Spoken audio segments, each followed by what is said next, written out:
Welcome to our channel Circuits Analytica. In this video, we will be discussing about the fixed bias circuit. A bipolar junction transistor must be in active region to operate as an amplifier. To keep a bipolar junction transistor in active region, its base emitter junction must be forward biased and its collector base junction must be reverse biased.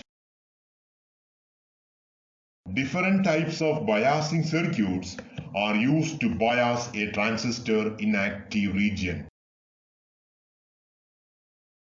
This is the circuit diagram of a fixed bias circuit. This is the simplest form of biasing circuit. Voltage source VCC forward bias the base emitter junction and reverse bias the collector base junction of the transistor.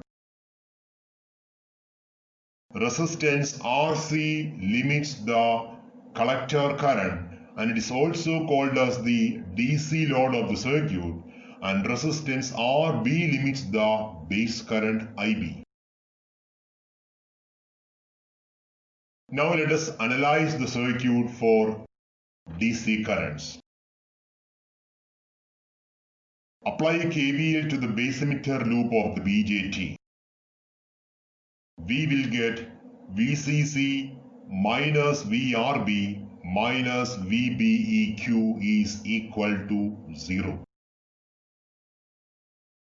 VRB is equal to IBQ into RB. Therefore, we can write VCC minus IBQ into RB minus VBEQ is equal to 0. Therefore, IBQ into RB is equal to VCC minus VBE, and therefore IBQ is equal to VCC minus VBEQ the whole divided by RB, equation number 1.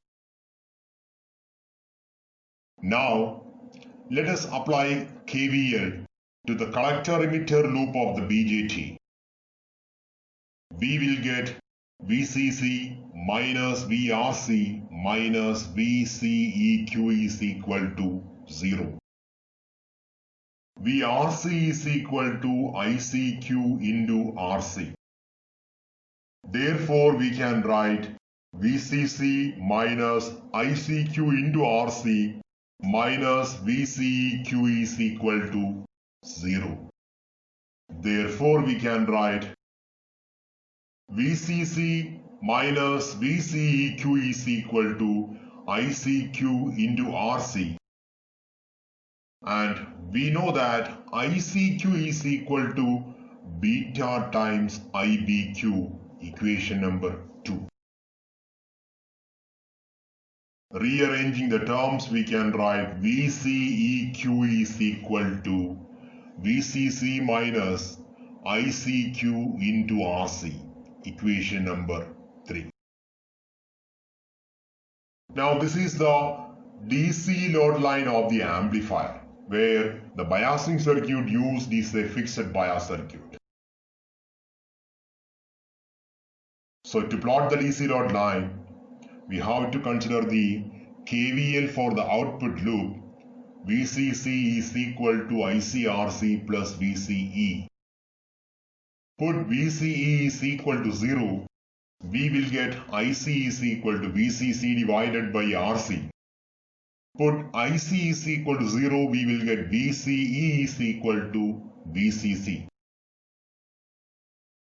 So these are 2 points. The first point is located on the y-axis and second point is located on the x-axis. Joining these 2 points, we will get a straight line whose equation is VCC is equal to ICRC plus VCE. For the proper functioning of the amplifier, the operating point must be fixed on the center of the DC load line. Drawbacks or limitations of the circuit.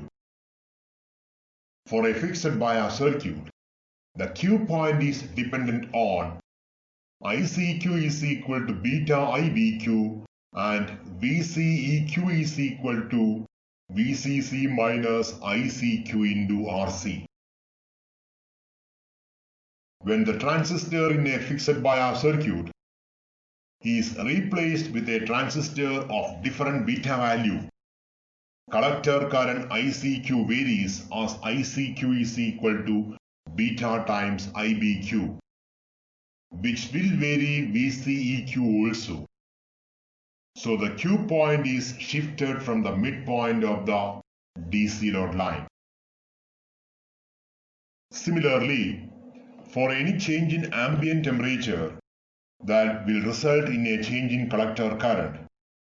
As collector current is not compensated for any variation in temperature, this also leads to shifting of the Q point of the transistor.